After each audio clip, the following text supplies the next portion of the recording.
खुलुमबाय बे समावहाय दुलाराय बाथौ गौथुम लाइमोन आफादनि दैदेननायावहाय जिल्ला दावबायनाय हाबाफारि बे हाबाफारि फैयै दिनै समावहाय उदालगुरि जिल्लायाव बिथांमोना सफैनो हादों आरो उदालगुरि जिल्ला दुलाराय बाथौ गौथुमनि बाथौ बिजिरसंसुलियावहाय दिनै जिल्ला गौथुमखौ लानानै दुलाराय बाथौ गौथुम लाइमोन आफादनि जि जिल्ला दावबायनाय हाबाफारि बे जिल्ला दावबायनाय हाबाफारिया बोरै दावगादों बिथांमोना बेसेबां जिल्ला दावबायनो गोनां दंख' गासै बाथ्राखौ जों मिथिनो थाखाय बिथांमोननि माखासे थांखिफोरखौ मिथिनो थाखाय जोङो बे समावहाय दुलाराय बाथौ गौथुम मिरु लाइमोन आफादा जोंनि उदालगुरियाव दंफैयो आरो उदालगुरि जिल्लायाव बिथांमोननि हाबाफारिखौ दिनै जोबोद गाजा गोमजायै बिथांमोना खुंफुंनो हादों। दुलाराय बाथौ गौथुमा बे समाव जिहेतु जिल्ला दावबायनाय हाबाफारि सोलिगासिनो दङ आरो हयथ' माखासे जिल्लाफोर दंबावो नोंथांमोना जि थांखि आरो नोजोरफोर लादों बेनि सोमोन्दै मा बुंनो नागिरदों?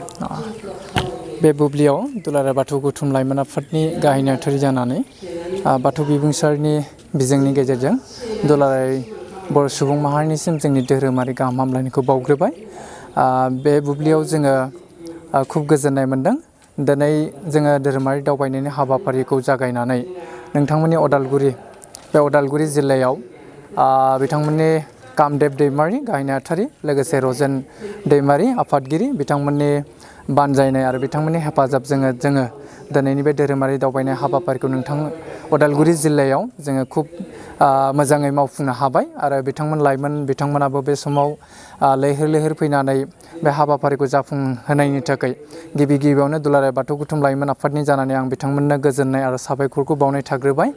दुलाराय बाथौ गौथुम लाइमोन आफादा जोङो मोनसे थांखि बा मोन्थोर फोसावनायनि गेजेरजों धोरोमारि दावबायनाय हाबाफारिखौ जोङो जागायनाय जादोंमोन आरो जोंनि मोन्थोरफोरा जाहैबाय फोसाब सोलों आरो जौगाखां। बे मोन्थोरखौ लानानै जोङो दुलाराय बुहुमावनो थानाय खना खनला जोंनि बर' सुबुंफ्रा रायजो जानानै दङ आरो बे समाव जोङो बुंनो नागिरदों धोरोमा मोनसे माहारि बोनथुमनायनि राहा। बे बिथिंखौ जोङो नोजोर होनानै जोङो शिबसागर सराइदेव डिब्रुगड़ मार्घेरिटा बेबायदि जायगाफ्राव जिल्लाफ्राव जोंनि बर' सुबुंफ्रा सेरखाय बेरखाय जानानै दिनै रायजो जानानै दङ। बे बुब्लियाव बिथांमोना दिनै जोङो नायनो थाङोब्ला बा जोङो दावबायबोनाय बायदि मोन्थिबोनाय बायदियै जोङो बिथांमोना जोंनि हारिमुफोरखौ गाननाय जोमनायफोरखौ रावफोरखौ बावगारजोबलांबाय। दा बे बुब्लियाव जोङो बेनिखायनो लाइमोन आफादा बिथांमोनखौ लोगो हमहैनायनि गोनांथि दङ आरो जोङो जोंनि धोरोमारि सानथौ सानस्रिनि बिथिंखौ बा समाजारि जौगानायनि बिथिंखौ सोलोंथाइ जौगानायनि बिथिंखौ जोङो बिथांमोनजों सावरायनांगौ दङ बिथांमोनखौ लोगो हमहैनांगौ दङ होननानै जोङो बे दावबायनाय हाबाफारिखौ लानाय जादोंमोन आरो जोङो बे थांखियैनो बे दावबायनाय हाबाफारिखौ मावफुंबोबाय थानाय जादों। बे समाव आं बांद्राय बुंनांगौ होननानै सानाखै आं बेखिनिखौनो बुंबाय। गोजोन्थों। बे समाव जों उदालगुरि जिल्ला दुलाराय बाथौ गौथुमनि गाहाय नेहाथारि बिथाङा जों दङ बिथांनिफ्राय मोनसे बाथ्रा मिथिनो लुबैबाय। खुलुमबाय सार नोंथांखौ। दुलाराय बाथौ गौथुमनि लाइमोन आफादा जिल्ला दावबायनाय जि हाबाफारि बे हाबाफारिया दिनै फैयै फैयै उदालगुरि जिल्लायाव सफैनो हाबाय आरो दिनै बे हाबाफारिखौनो उदालगुरि जिल्ला दुलाराय बाथौ गौथुमनि लाइमोन आफादा बानजायनायाव दिनै बियो जोबोद गाजा गोमजायै जानानै थांबाय आरो बेवहाय जोङो दिनै बे दावबायनाय हाबाफारिखौ जोङो खुंनो मोननानै बा बेवहाय बाहागो लानो मोननानै जोबोद गोजोननाय मोनदों आरो बेवहाय बे हाबाफारिनि गेजेरजों दुलाराय बाथौ गौथुमनि लाइमोन आफादा आथिखालाव मा हाबाफारि बा मा खामानि मावनो लादों आरो इयुनाव मा खामानि मावलांनो थाखाय आखायाव लादों बेफोरबायदि हाबाफारिखौ दिनैनि बे मेलाव जोङो जोबोद रोखायै मिथिनो मोनबाय जे दिनै दुलाराय बाथौ गौथुमनि लाइमोन आफादा बाथौ धोरोमनि जौगानाय आरो बेखौ गोसारहोनाय आरो बे धोरोमनि गेजेरजों जोङो माखासे सोलोंनो गोनां हाबाफारिफोरखौ बिथांमोना दिनै मावफुंनो थाखाय बिथांमोना जानजि खाफ्रादों। बे बाथ्राखौ जोङो दिनैनि बे हाबाफारिनि गेजेरजों मिथिनो मोनदों आरो बेखौ मिथिनानै जोङो जोबोद गोजोनदों आरो थारैनो जोङो साननो हायो सानसे बेलासे जोंनि बाथौ धोरोमा गोबां गोसारगोन आरो बे गोसारनायनि गेजेरजों जोंनि धोरोमा बा बाथौ धोरोमा गुबुन गुबुन धोरोमा जेरै प्रिथिबियाव जों दा मादा जौगानानै दङ थिग बिदिनो सानसे बेलासे जोंनि बे बाथौ धोरोमाबो जौगागोन बे बाथ्राखौ आसा खालामनो हायो। जिहेतु दिनै उदालगुरि जिल्ला दुलाराय बाथौ गौथुमनि बिजिरसंफुलियावहाय दुलाराय बाथौ गौथुम लाइमोन आफादनि जिल्ला दावबायनाय हाबाफारि नोंथांमोननि थानसालियाव जोबोद गाजा गोमजायै खुंफुंबाय होनना नोंथाङा बुंदों।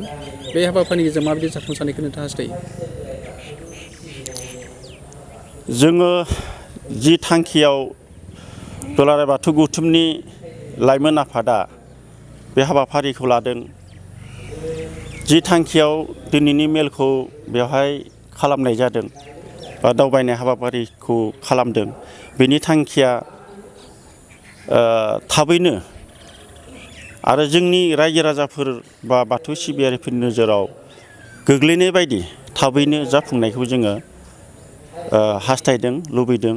जे जोंनि धोरोमाव बा बाथौ धोरोमाव गोबां मावनो गोनां हाबाफारि दं बा बेखौ फोसाबनायनि गोबां फारि दंबावो आरो फोसाबनानै बेखौ फोजौनायनि जौगाहोनायनि गोबां फारि दं। दा बेफोर फारिया बेफोरबायदि हाबाफारिनि गेजेरजों थाबैनो जाफुंसारगोन होननानै आसा खालामनो हायो। साबायखर थाबाय। बे समाव दुलाराय बाथौ गौथुम माइनाव आफादनि गाहाय नेहाथारि दङ। गासै बिथांनिफ्रायबो जों मोनसे बाथ्रा मोननो लुबैदों, ओंखायनो जोंनि केमेरा पार्सन दिन्थिफुंनायखौ बे बुब्लिखौ दिन्थिफुंनाय खालामबाय। खुलुमबाय। दिनै दुलाराय बाथौ गौथुम लाइमोन आफादनि जिल्ला दावबायनाय हाबाफारियाव उदालगुरि जिल्ला बिजिरसंफुलि जागासिनो दङ। बे हाबाफारियाव नोंथांनि नुजाथिनाय आरो बिनि मोन्दांथि? बेयाव नुजाथिनानै आं जोबोद गोजोननाय मोन्दों माइनाव आफादनि नेहाथारि हिसाबै। खिन्थु जोंहा बेनो आरो मोनसे दुखु दङ, बेयाव जोंबो दावबायफानो गोनां दङमोन, नाथाय खिन्थु जों गोबां उसुबिदानि थाखाय हादिया। आंबो बेलेग जायगायाव दङयोमोन आरो आफादगिरि आबौआबो बिथांनि हौवानि थाखाय एसे उसुबिदामोन, बिनि थाखायनो नुजाथिनो हादिया, जों बिथांमोनजों थाफानो हादिया।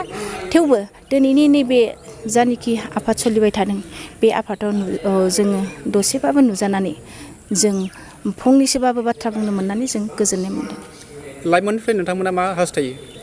लाइमोननिफ्राय जों बेखौनो हास्थायो, जोंनि दिनैनि बे जिथुनिखि उन्दै उन्दै गथ'नि थासारि, लाइमोन गथ'फोरनि थासारि, बे थासारिखौ बिथांमोनहा जाहाथे बेबायदि दावबायनाय बेलाजों, दावबायनायनि गेजेरजों बिथांमोननि लाइफखौ इयुन थासारिखौ जाहाथे बिथांमोनहा सोलायहोयो, एसे मोजां थासारियाव लाबोनो हायो। बिनि थाखायनो जोंहा लाइमोन आफादनि सायाव जों बिराद मोनसे फोथायनाय आरो गोजोननाय दं आरो। जिहेतुके दुलाराय बाथौ गौथुमा धोरोमारि आफाद हिसाबै जोंनि लाइमोन आफाद, माइनाव आफाद आरो गागि आफाद, धोरोम गौथुमनिफ्राय नोंथाङा माबायदि मेसेज हरनो नागिरदों? जों धोरोम आफाद हिसाबै गागि आफाद, माइनाव आफाद आरो लाइमोन आफाद, जों मोनसे खौसेयै गोरोबलायनानै जों मोनसे मोगथां महराव जाहाथे धोरोमखौ जौगाखांहोनांगोन आरो जों मोनसे मुलुगनां बाथौ धोरोमखौ फोसावनो थांदों। बे फोसावनो थांनायाव जों होमबासो जाफुंहोगोन होननानै आं सानो आरो। दुलाराय बाथौ गौथुमनि आथिखालनि आफादगिरि लोगोसे बिथाङा बारग' आफादगिरि जालांबाय दायो डक्टर लीलाधर ब्रह्म, गाबोन बिथांनि जोबथा जि बान्द्रा आसार बेयो गाबोन जागासिनो दं। बे बेलायाव नोंथाङा मा बुंनो नागिरदों? बे बेलायावथ' जों दा सहैनांगौमोन, नाथाय जों नैबे बे आफादनि थाखायबो थांनो हादिया। बे बेलायाव जों गाबोनहाय बयबो बेसेबां जों बाथौसा फिसाफोर दङ, बे गासिबो बिथांनि बान्द्रा आसाराव नुजाथिफैनानै लैहोर लैहोर बाहागो लाफैगोन होननानै आं आसा खालामदों। डक्टर लीलाधर ब्रह्म बिथांनि न'खरनि सोमोन्दै माबाफोर बुंगोन नामा नोंथाङा? डक्टर लीलाधर ब्रह्म बिथांनि न'खरनि सोमोन्दै आं एसेबां गुवारै मिथिनो हायाखै, थेवबो आं बिथांनि न'खरनि सोमोन्दै आं फंनैसो बुंहरनो लुगैयो, जाहाथे बिथांमोनहा जोंनि दुलाराय बाथौ गौथुमनि बारग' एबा रुंसारि मानगोनां लीलाधर ब्रह्म सारनि जिथुनिखि बान्द्रा आसार, बे बान्द्रा आसार जोबखांनायनि उनाव बिथांमोननि थासारिया जाहाथे मोजाङै गोरोबलायनानै बिदा फंबायनो थायो आरो बिथांमोनहा जाहाथे बारग' लीलाधर ब्रह्म सारा जेरैबायदि दुलाराय बाथौ गौथुमखौ जेरैबायदि मदद होबोदोंमोन आरो अनसायबोदोंमोन, बेबायदिनो बिथांमोनहाबो जोंखौ एसे मदद होयोब्ला जों गोजोननाय थागोन आरो जोंनि सायाव एसे फोथायनाय जों दावगालाङोब्ला जों बिथांमोनखौ जोंनि दुलाराय बाथौ गौथुमनिफ्राय माइनाव आफाद लाइमोन आफाद बा गाहाय आफादनिफ्राय बिथांमोननि न'खरखौ जों हाजासे साबायखर बावहरगोन आरो। ब्रह्म बिथाङा जिहेतु दुलाराय बाथौ ग्रुपनि गोबां खामानि मावदों, धोरोमनि बाथ्रा लिरबोदों, लेखाबो लिरबोदों। बे हिसाबै बिथाङा अबथिरायै गावनि जिउखौ खोमा लानो गोनां जाबाय दुलाराय बाथौ गौथुमनि आफादगिरि बायदि। नाथाय बिथांनि बिमुंनि सायाव माबाफोर बुंगोन नामा दुलाराय बाथौ गौथुम जानानै?